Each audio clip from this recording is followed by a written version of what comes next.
Assalamualaikum warahmatullahi wabarakatuh.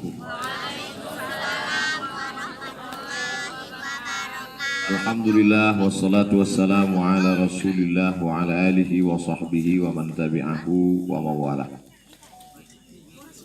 Pak Jahari, Pak Saini, Mbah Diris, Mbah Rashid, Mbah Gubil, Mbah Hatan, Mbah Hilul, abah-abah, apa-apa, uak, akak, anak kemanakan, tak dapat sebut satu-satu. Insya Allah awak semua dimuliakan Allah Subhanahu wa Ta'ala.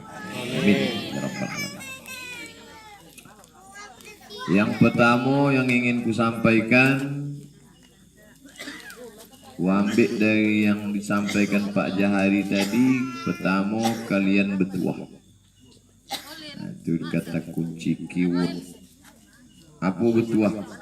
Aku meninggalkan Silau ini tahun 1986, umur 9 tahun. Lama tadi aku monong-monong.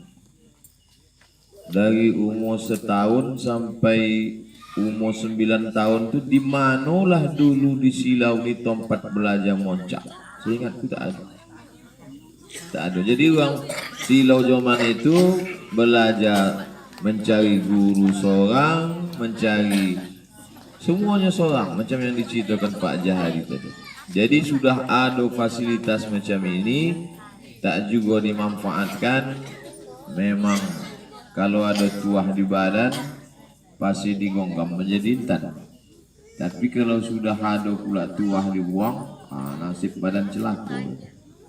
Oleh sebab itu akan datang, ini awak mesti paham bahwa kami dulu memang lama aku pikir-pikir di mana dulu tempat belajar, tak ada. Oleh sebab itu maka dimanfaatkan ini. Menjadi orang Silau ini kehormatan luar biasa. Orang Silau tak pandai memoncak berarti bukan orang Silau. Maka aku tak pandai memoncak, aku tak orang Silau. Kamu pergi keluar.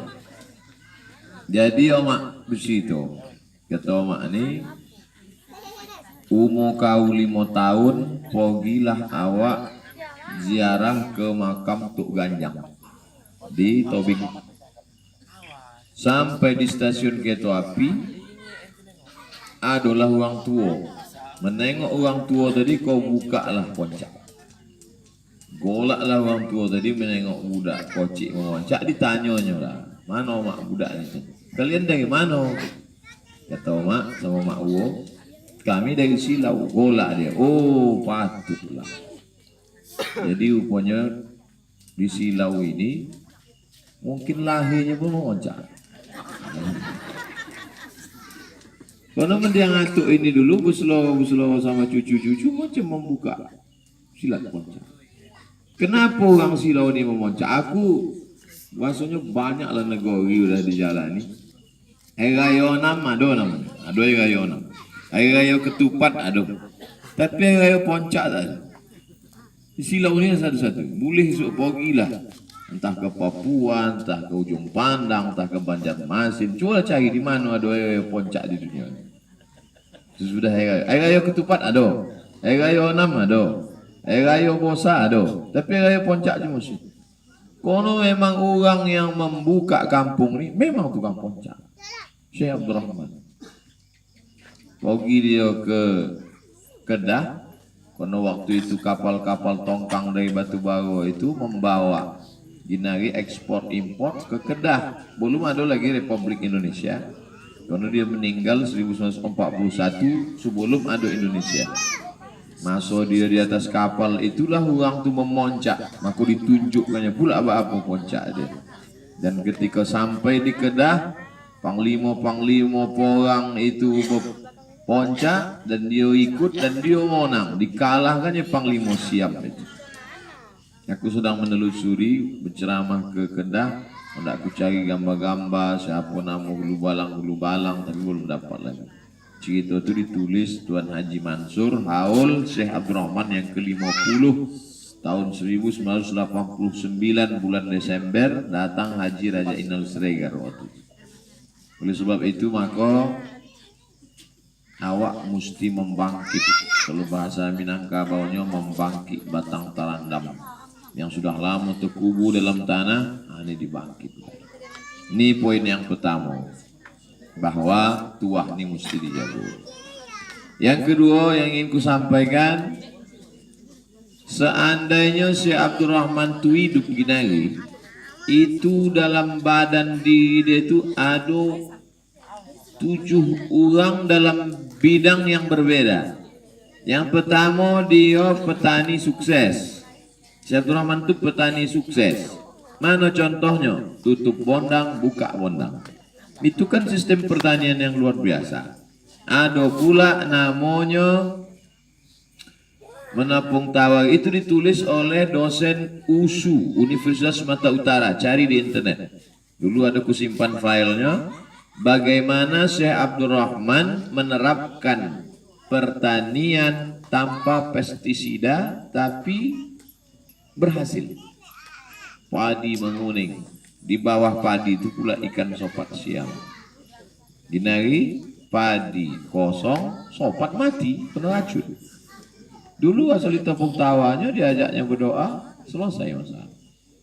Lalu kemudian dia seorang petani. Yang kedua, dia pula bukan petani padi. Aku masih ingat lagi masa kecil rumah Mendiang Atuk. Habis rumah Pak Jahari, rumah Wak Apas, rumah Mendiang Atuk, masih terbayang lagi sebelah kiri pokok rambai, sebelah kanan pokok durian, pokok duku, pokok langsat, pokok segala buah manggis. Dinari batangnya pun tak nampak. Jadi Syekh Abdurrahman ini petani sukses. Yang kedua, dia nelayan sukses. Rupanya kalau awak telusuri ini silau ni taus ke klep sana, segala buah-buahan laut itu, dari mulai korang, kopah, barai, itu tanam-tanaman laut yang menanamnya Syekh Abdurrahman. Kono berkah keramat Syekh Abdurrahman tak habis-habis sampai begini. Berapa generasi manusia udah memakan barai korang nih, tak habis-habis. Nah itu siapa menanam? Syekh Abdurrahman. Karena dia naiknya, dia dulu datang ke silau ini tidak melalui transportasi darat, bukan naik motor, tapi dari Sungai Bolai naik sampan, masuklah ke Kuala Silau, masuk dari arah laut, baru datang kemari. Jadi dia ke laut dulu. Itu tadi kami dengan Mbah Diris napak tilas perjalanan sampai ke Pematang Brohol. Bisa pula dikeliling itu pokok bakau, di tengah-tengah itu ada pula hijau macam terjago padang lalang. Tak akan mungkin lalang hendak tumbuh kalau ada air masin. Nah itu luar biasa kemuliaan karomah. Dia seorang petani, dia nelayan, dan dia juga pula, kalau ulama tahu saya segitu lagi. Memang itulah dia. 7 tahun dia di Mekah, belajar pada Imam Masjidil Haram Syekh Ahmad Khatib Al-Minkabawi, meninggal tahun 1916. Seguru dia sama Syekh Hashim Ash'ari, pendiri Nahdlatul Ulama. Satu angkatan dia dengan Syekh Sulaiman Ar-Rasuli, pendiri Persatuan Tarbiyah Islamiyah, ulama-ulama besar. Lalu kemudian dia pula mursyid tarekat Syattariyah. Banyak ulama tapi tak mursyid. Ada mursyid tapi tak ulama. Nah, dia dua-dua. Ulama yang ahli fikih dan dia pula mursyid. Yang kelima, dia pula seorang ahli mengatur negara. Kalau awak tengok-tengok, pogilah tuan-tuan esok pergi ke mana pergi? Mano istana kerajaan Asahan? Coba tanya, esok pergi ke Tanjung Balai, mano istana kerajaan Asahan? Esok pergi ke Langkat, mano kerajaan istana Langkat? Istana Maimun ada toga, karena tak laku, karena dari beton. Tapi kalau awak tengok-tengok rumah Bosa itu hampir-hampir mirip macam kerajaan-kerajaan zaman dulu. Bahkan dibangun oleh arsitek yang sama, membangun istana 5 laras. Artinya dulu kedudukan Syekh Abdurrahman itu memang raja. Makanya dia tidak mau menjadi mufti. Ditawari oleh Sultan Langkat, Sultan Serdang, Sultan Delhi, Sultan Asahan, tak mau. Ungkapan itu didongakan kepada anak cucu sampailah ke kami-kami. Ambo Rajo, dia menyambut dirinya Ambo. Ambo yang Rajo, tak mau disuruh Rajo. Dia yang berkuasa. Dan dia memang berkuasa di Silau ini. Dia punya hukum, dia menerapkan hukum. Siapa yang melanggar pantang, memotong kambing, melanggar 2 kali, diusir, dihalau. Dia menjadi penguasa di sini. Artinya apa? Dia pakar, ahli politik. Dia petani, berhasil. Dia pula nelayan, berhasil. Dia pula ulama, berhasil. Dia juga mursyid, berhasil. Dia juga pemimpin politik, ahli mengatur strategi negara. Kan udah macam kerajaan. Lalu kemudian dia pula seorang yang berhasil dalam bidang ekonomi. Itu bisa awak tengok dari yang dia bangun. Ekonomi. Rumahnya bosa, itulah rumah bosa. Masjidnya bosa. Mungkin yang generasi gini tak menengok macam mana masjid kayu yang dibangunnya dulu. Ada rumah bosa, ada masjid bosa, ada mendosa. Dulu bertangga batu, tempat berzikir, tempat kenduri. Lalu kemudian dibangunnya tahun 1937 sekolah madrasah An-Najah. Dikirimnya pula anaknya zaman itu bisa sekolah ke Mekah 9 tahun lama. Itu menunjukkan dia dalam ekonominya baik. Yang ketujuh, tadi ku sebut 7, itu aku yang tahu. Orang lain mungkin mengkaji bisa 18 dalam diri dia, kelebihan dari berbagai aspek. Yang ketujuh, dia juga seorang yang peduli pada olahraga. Lama aku temono. Kalau dia memoncak itu waktu muda, sesudah itu 7 tahun lamanya di Kedah Hulu Balang, sesudah itu belajar pula ke Patani, lalu kemudian dia di Mekah pula 7 tahun. Bila pula dia memoncak waktu di Mekah itu? Apa pula memoncak orang berjubah? Artinya tak mati darah poncak itu, sesudah balik ke Silau dihidupkannya balik. Tidak bertentangan antara ilmu syariat dengan poncak silat. Jadi dalam diri Syekh Abdul Rahman, nah atlet-atlet poncak malam ini sudah ada 1. Jadi waktu kalian memoncak tadi, kalian sudah mewarisi salah satu dari 7 aspek kepribadian dalam diri Syekh Abdul Rahman. Mudah-mudahan yang ke-6 lagi menyusul di masa akan datang, insyaallah. Amin. Ya Rabbal Alamin. Karena bagaimanapun kita mesti ada tokoh idola yang awak jadikan panutan. Di antara tokoh awak itu bukan orang lain, bukan dari barat, bukan dari Arab, tapi langsung nenek moyang awak langsung yang membuka kampung ini, Syekh Abdul Rahman. Yang ketiga, apalah tua anak-anak kemana anakku nih. Dulu banyak juga orang Silau ini yang berhasil. Zaman-zaman kami kocik dulu, masa lewat itu orang Silau. Tapi jangankan nak menengok duitnya, menengok biji mata yang payah. Kacau pun tak terbuka. Lagi nari ada orang yang ngondak, menolong awak, membukakan. Nah ini kata dalam hadis Nabi, man ahsana ilaikum, siapa yang berbuat baik pada kamu, fakafi'uhu, balas. Fa illam tajiduhu, kalau tak sanggup membalas, fad'u lahu, doakan dia. Doakan, kita doakan bah diri sepanjang umur sehat badan, disampaikan Allah segala cita-cita, insyaallah. Insyaallah untuk orang Silau cukup sudah. Dia buatkan tempat poncak. Ada pula sesudah ini nanti baju yang hendak dijahit untuk hari raya poncak. Untuk Silau cukuplah sudah.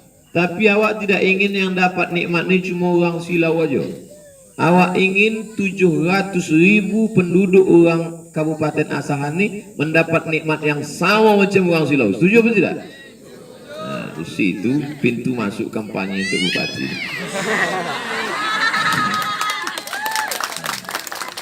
Anggap aja nih latihan pidato. Allah Ta'ala cuba cari buka Al-Quran dari surat Al-Fatihah sampai An-Nas. Tidak ada ayat dalam Quran itu menyuruh monang, tak ada. Hai orang beriman, monanglah, tak ada. Yang ada dalam Quran itu disebut wajahidu fi sabilillahi haqqa jihadi. Berjuanglah. Kita hanya disuruh Allah Ta'ala berjuang. Masalah monang tak monang itu urusan Allah Subhanahu wa Ta'ala. Tapi kalau sudah bercerita masalah monang, pasti dibalikkan ke Allah. Coba tengok ayatnya. Idza jaa nasrullahi wal fath. Allah memberikan kemenangan. Hasbunallahu wa ni'mal wakil, ni'mal maula wa ni'man nasir. Kalau sudah bercerita masalah menang, itu urusan Allah. Awak hanya disuruh berusaha dan berjuang. Maka tolong dalam perjuangan ini. Oleh sebab itu maka niat baik ini jangan awak aja yang mendapatkan. Tak boleh awak berdoa cuma awak aja. Asalkan kami di Silau ini dapat, anak-anak muda Silau ini dapat, cukuplah. Tidak, mesti awak sebarkan ke seluruh kecamatan, desa, kampung, Kabupaten Asahan ini mendapatkan nikmat yang sama. Cuma kalau pribadi tak bisa mengandalkan gaji awak, kebun awak tak bisa. Itu harus dicokup dari apa? APBD Kabupaten Asahan. Setuju? Ini tim sukses nih kurang semangat apa? Ini poin yang ketiga.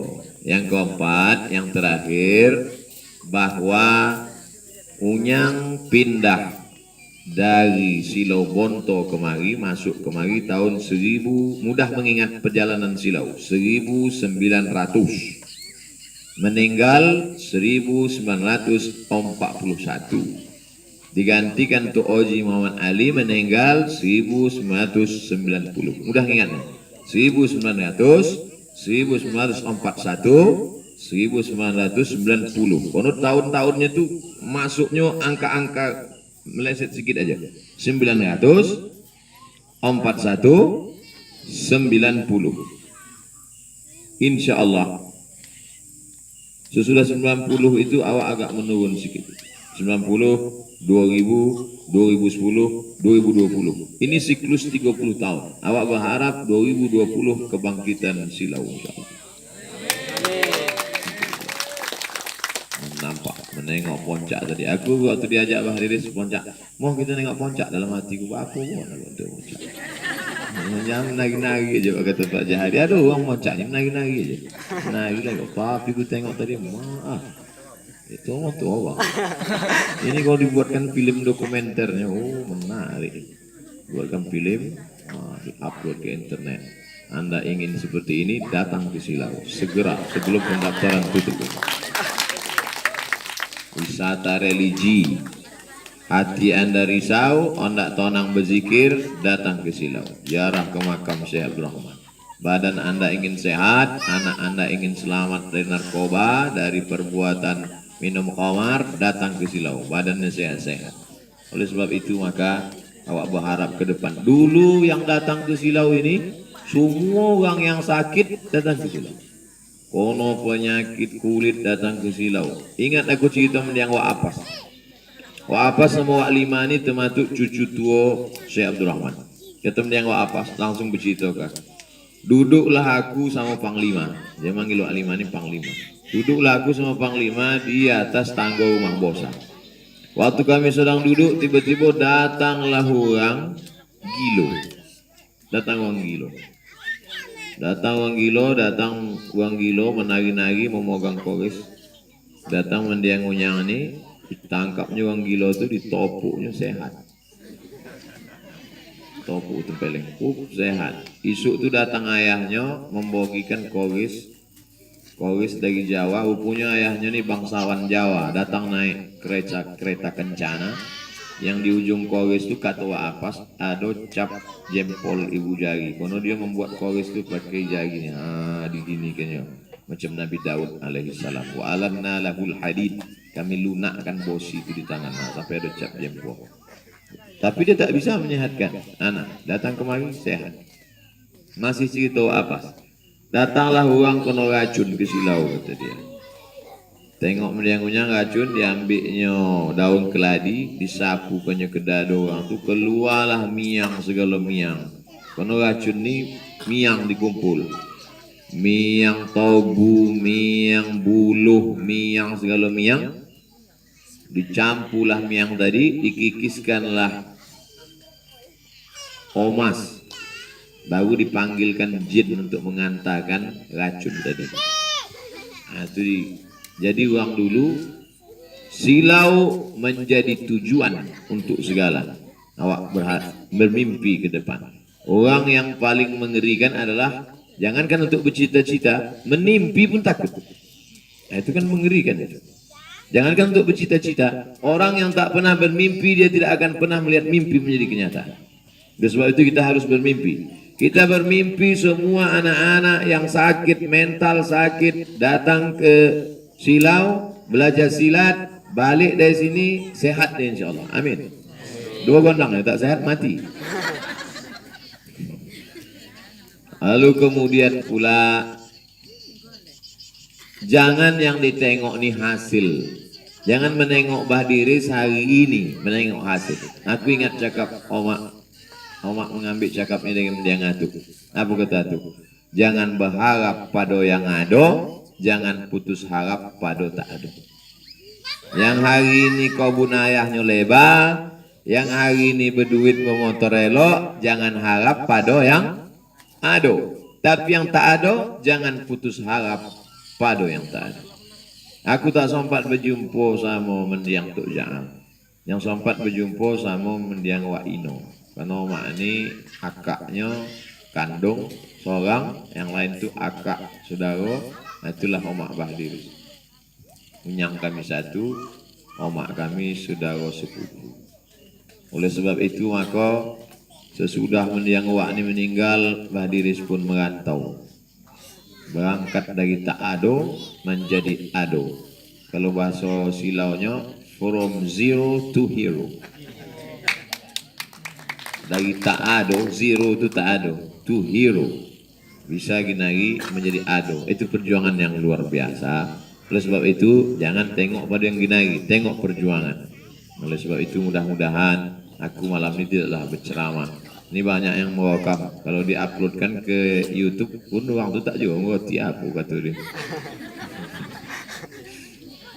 Ini untuk cerita awak-awak aja. Mudah-mudahan tidak pula menceramahi apa-apa awak, abah-abah awak. Ini apa-apa-apa. Jahari, Pak Saini, Abah, Mbah Gubil, Pak Hatan. Tadi tengok lama tak jumpa Pak Hatan. Ini gang yang jalur sini ini semuanya satu geng mengaji aku dulu. Sama mendiang Tok Ibrahim. Bahatan paling tua. Bahatan dulu kalau mengaji selalu membawa jari-jari lereng biasanya tajam. Tentu aku. Awak menunjukkan pakai apa? Yang hijau, yang hitam. Dia tidak pakai jari-jari. Apa pakai hijau? Bahatan, Kado, Ali, dah itu Duan, Toying, itu kawan mengaji. Hari ini Adumo berjumpa juga awak lagi. Mudah-mudahan berjumpa awak di sini, berjumpa pula awak sama Syekh Abdul Rahman, sama omak-omak awak, sama awak dalam surga insya-Allah. Amin. Kono kalau lah tak jumpa juga di sana, udahlah di sini. Kojak di sana, tak jumpa bilo lah lagi jumpa. Jadi mumpung ada umur panjang, badan sehat, awak disuruh Allah Ta'ala beramal. Tak lama lagi bulan puasa. Ini udah malam Ahad, malam Minggu. Minggu muka, awak udah puasa. Banyak silap salah, mohon maaf. Selamat menunaikan ibadah puasa. Mohon maaf zahir dan batin. Terima kasih banyak. Wassalamualaikum warahmatullahi wabarakatuh. Waalaikumsalam.